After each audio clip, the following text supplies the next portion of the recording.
Bonjour et bienvenue dans cette vidéo de présentation des capteurs Arbacam et BMH. Alors le but de notre vidéo, ça va être de comprendre le fonctionnement de ces deux éléments à travers trois questions.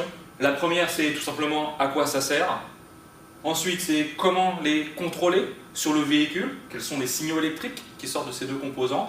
Et enfin, qu'est-ce qui se passe tout bêtement lorsque ceux-ci sont défaillants, quelles en sont les conséquences pour le moteur.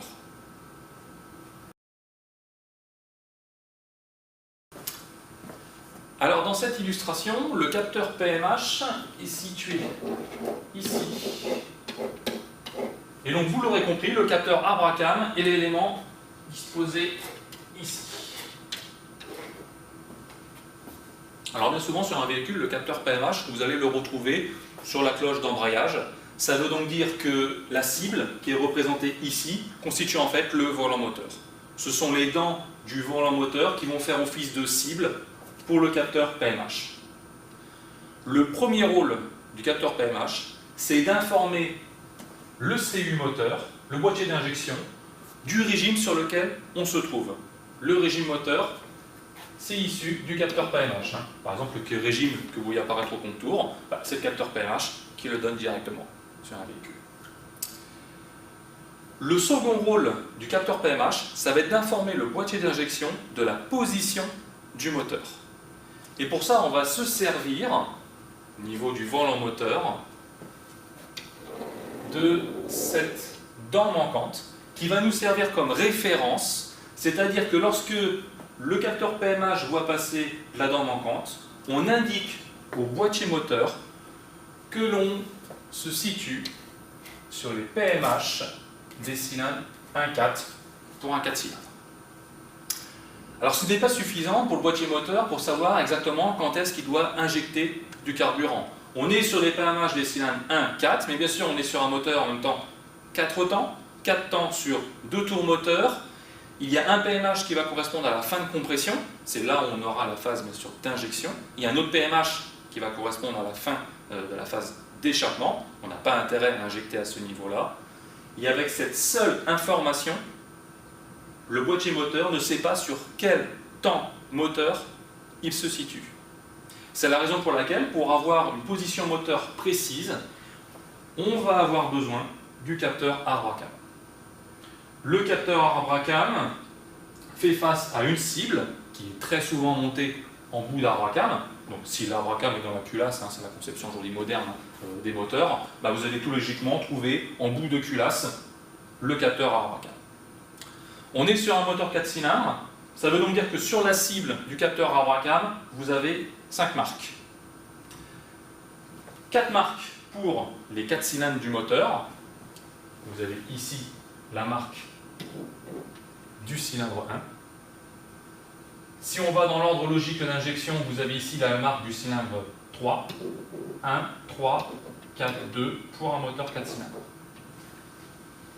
Alors nous, on sait que l'on est là sur le cylindre 4, mais le boîtier d'injection, pour l'instant, lui, ne le sait pas. Ça veut dire que lui, il reçoit un signal issu de cette dent-là, mais il ne sait toujours pas à ce moment-là s'il est bien sur le cylindre 4, sur quel cylindre il se trouve. Il ne peut pas faire la différence en fait entre cette marque-là, cette dent-là et cette dent-là.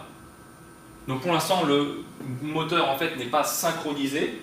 PMH et Arbacam ne sont pas synchronisés, il n'a pas sa position moteur. Pour continuer l'explication, imaginons maintenant que l'on démarre le moteur. Ce que je vais faire.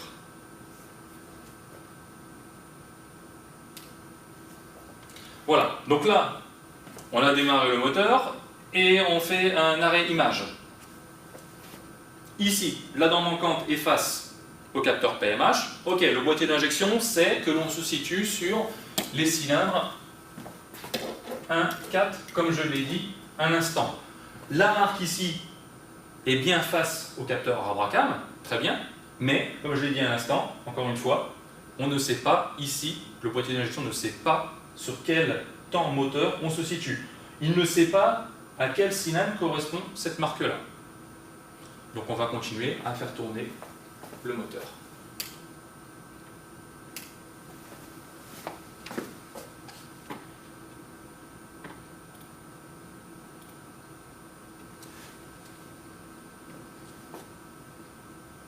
Voilà. Donc maintenant, le moteur a fait un demi-tour, a fait 180 degrés, vous voyez, les deux dents manquantes, hein, la dent manquante est passée de ce côté-là.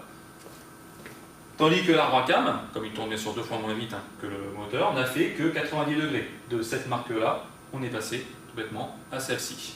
Dans cet état-là, le moteur, encore une fois, ne sait pas où est-ce qu'il se situe. Ça veut dire que là, il n'y a pas la dent manquante, et ici, il y a encore une marque qui est identique aux deux autres marques. Continuons de faire tourner le moteur.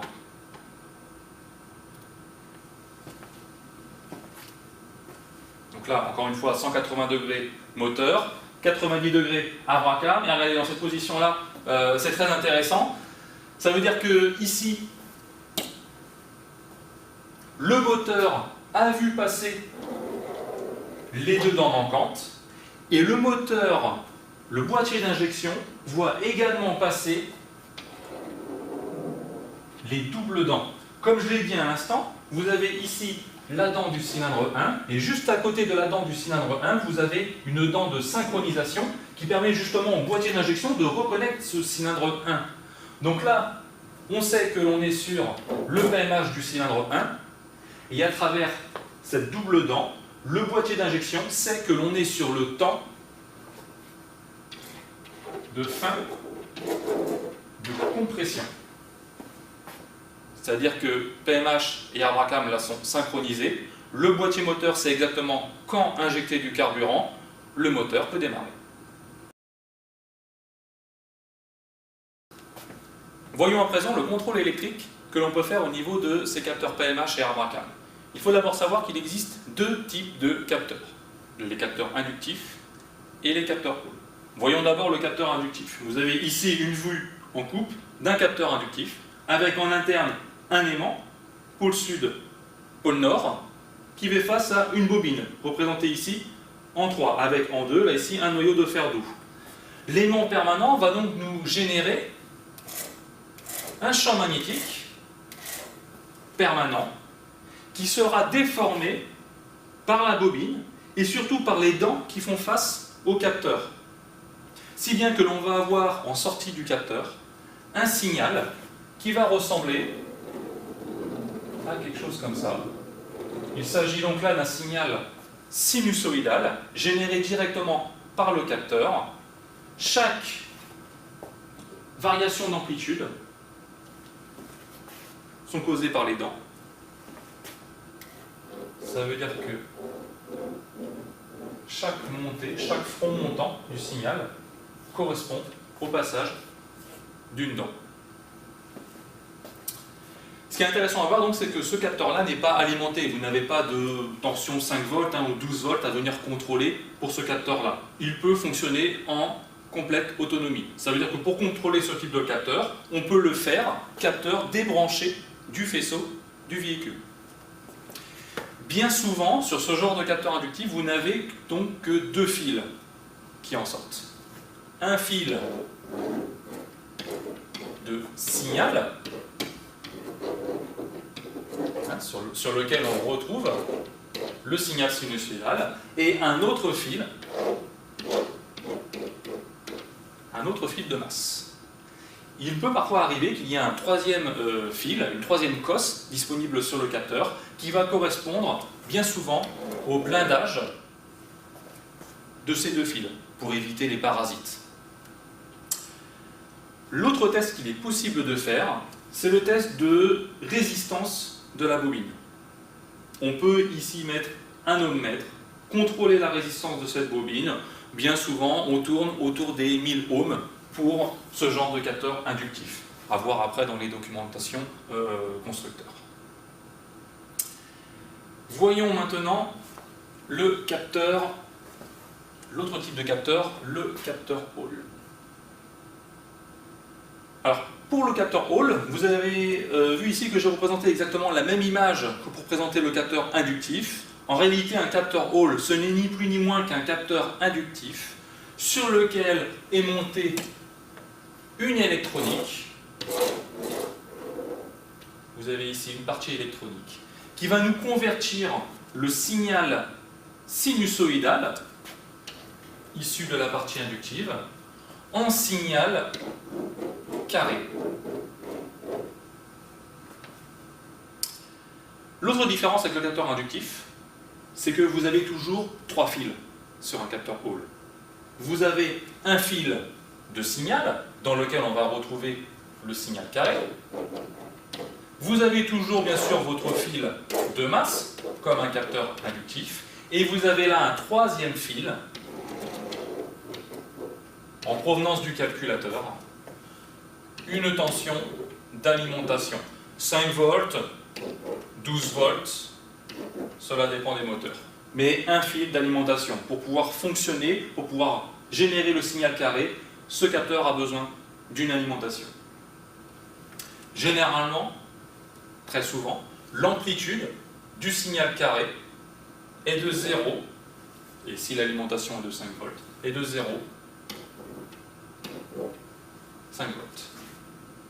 Donc, par rapport à un capteur inductif, les deux différences sont la forme du signal, signal carré pour le capteur Hall, le contrôle de résistance dont on parlait tout à l'heure n'est pas possible sur un capteur Hall. Entre la bobine, entre la résistance de la bobine et les broches sur lesquelles on peut venir la contrôler, on a cette partie électronique qui nous empêche de contrôler la résistance. Sur certains capteurs, certains constructeurs en tout cas, déconseillent même de prendre cette résistance. On risquerait, avec l'ohmmètre, d'aller abîmer l'électronique. Donc contrôle de résistance, impossible sur un capteur Hall.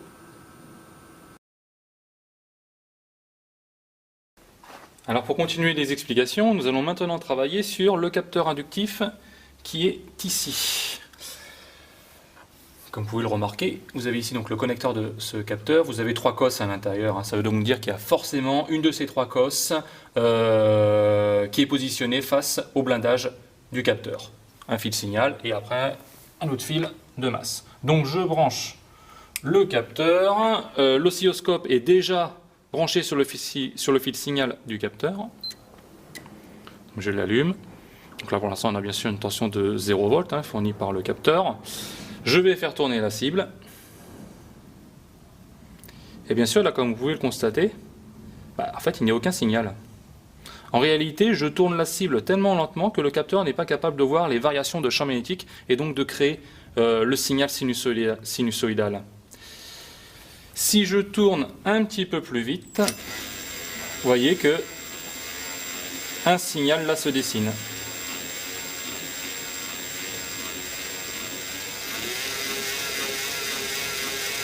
Ça veut donc dire que plus la cible tourne vite et plus l'amplitude du signal est élevée.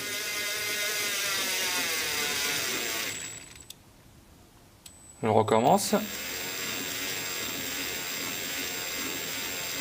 Donc l'amplitude du signal dépend de la vitesse de rotation. Et à vitesse de rotation constante, on remarque également que l'amplitude varie en fonction de l'entrefer, c'est-à-dire de la distance entre la cible et le capteur. Regardez, j'éloigne le capteur de sa cible et tout d'un coup l'amplitude devient extrêmement petite. Je rapproche le capteur et toujours pour la même vitesse, l'amplitude augmente.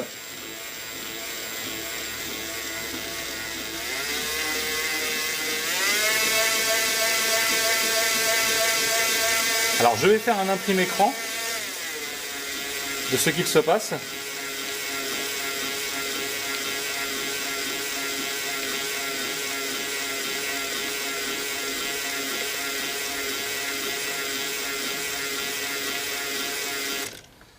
Voilà. En fait, je voulais faire un imprimé-écran vraiment sur le signal qui se situe là, ici. Vous voyez, il est un petit peu particulier ce signal-là par rapport aux autres parce qu'il correspond à la fameuse dent manquante dont je vous parlais tout à l'heure, le repère PMH du moteur. Alors l'autre test qu'il est possible d'effectuer sur un capteur inductif, c'est celui de la résistance. Donc là, on va d'abord repérer les cosses qui correspondent au fil signal et au fil de masse. Il s'agit des 2 cosses de droite, signal et masse. Donc, je vais y brancher mon ohmmètre, voilà, avec des petites pinces crocodiles, comme vous pouvez le voir ici. Voilà, je configure le mode ohmmètre. Et là, on mesure une résistance, vous voyez là, de environ 935 ohms. Donc on n'est pas très loin des 1 kOhm dont je vous parlais tout à l'heure. Ce n'est pas propre à tous les capteurs inductifs. Il faut toujours se fier aux valeurs constructeurs. Là, en l'occurrence, notre capteur est bon. On va donc maintenant travailler sur le capteur Hall. Alors, sur le connecteur du capteur, vous avez, comme tout à l'heure finalement, 3 cosses, sauf que là, vous avez une cosse d'alimentation, une cosse de masse, une cosse de signal. Pas de blindage pour ce genre de capteur. Donc, je le branche. L'oscilloscope, pour l'instant, est calibré pour aller visualiser la tension d'alimentation. Donc, 5 volts. Indépendant, bien sûr, de la rotation de la cible. Je branche maintenant le fil oscilloscope sur le signal. Donc là, je suis branché sur le signal et voyez, je tourne la cible et là on voit bien les variations d'impulsion. Alors ce qui est très intéressant, c'est que même à des très très faibles rotations, le capteur Hall est capable de voir les variations. Voyez? Alors que tout à l'heure, le capteur inductif ne pouvait pas faire ça. D'ailleurs, c'est très intéressant parce qu'on voit bien que si le capteur est face à un creux, que la tension elle est de 0 volts, alors que si je ramène une dent là face au capteur, vous allez voir, voilà, la tension automatiquement montée à 5 volts, soit la tension d'alimentation. 0 volts, 5 volts, etc., etc. En tournant plus vite, on commence à voir bien sûr là se dessiner le signal carré dont on parlait tout à l'heure. L'amplitude est de 5 volts et elle sera, quoi qu'il arrive, toujours de 5 volts. Si jamais l'entrefer, la distance capteur-cible est trop élevée, alors, comme je vais pouvoir le faire là, comme ça, alors, il n'y a tout simplement plus de signal. Il est en tout ou rien. Je rapproche le capteur, et là de nouveau, un signal apparaît.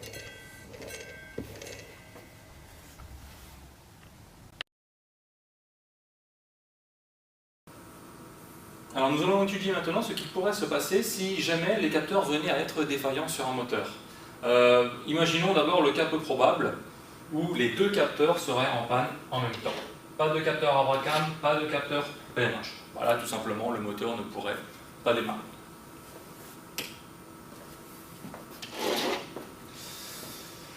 Imaginons maintenant que ce soit problème au niveau du capteur PMH. Le capteur PMH ne fournit pas correctement le signal à l'ECU moteur. Donc la seule référence qui resterait au boîtier moteur pour pouvoir démarrer, ce serait celui issu du capteur Abracam.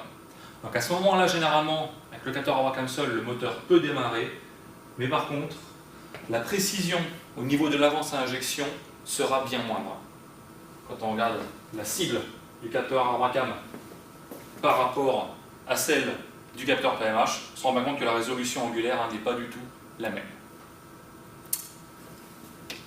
Donc le moteur peut démarrer, mais il tourne mal. Généralement, par rapport à ça, on a des codes d'erreur. Le boîtier moteur se rend bien compte qu'il n'y a pas de signaux issus du capteur PMH, donc un P-code va arriver dans le boîtier. Imaginons maintenant que l'on n'ait pas de capteur Abracam. Alors là, il y a deux possibilités. C'est soit le moteur ne démarre pas, soit le moteur va pouvoir démarrer. Il y a certains moteurs qui ne démarreront jamais avec un capteur Abracam de débranché. Prenez par exemple un moteur, un i6 HDI de chez Peugeot. Vous débranchez le capteur Abracam, vous êtes sûr que le moteur ne démarrera pas. D'autres moteurs peuvent passer en mode dégradé et donc se passer du capteur Abracam. Ça veut dire qu'à travers cette marque-là de PMH, le moteur arrive à démarrer. Comment il arrive à démarrer? Comme je vous l'ai dit, cette marque-là correspond toujours pour un 4 cylindres. TDC des cylindres 1.4, et c'est toujours le même problème comme on l'avait dit tout à l'heure, on ne sait pas sur quel temps moteur on se situe. Le CU moteur va se dire, ok, je passe ici là, sur le cylindre 1, on est peut-être en phase de fin de compression. On ne le sait pas, mais on est peut-être en phase de fin de compression. Donc le moteur va faire tout simplement un test. Il va injecter du carburant dans le cylindre 1. S'il est tombé sur le bon cylindre au bon moment, alors il y aura combustion dans le cylindre, et cette combustion va se traduire par une accélération du volant moteur, qui sera donc vue par ce capteur PMH, au niveau du boîtier moteur. S'il ne se passe rien, ça veut dire que là on a injecté du carburant en phase échappement, ben, il n'y aura pas de combustion, pas d'accélération du volant moteur. Le moteur va attendre un tour suivant pour pouvoir démarrer. Ce fonctionnement dégradé induit encore une fois des codes d'erreur et parfois même un manque de puissance au niveau du véhicule.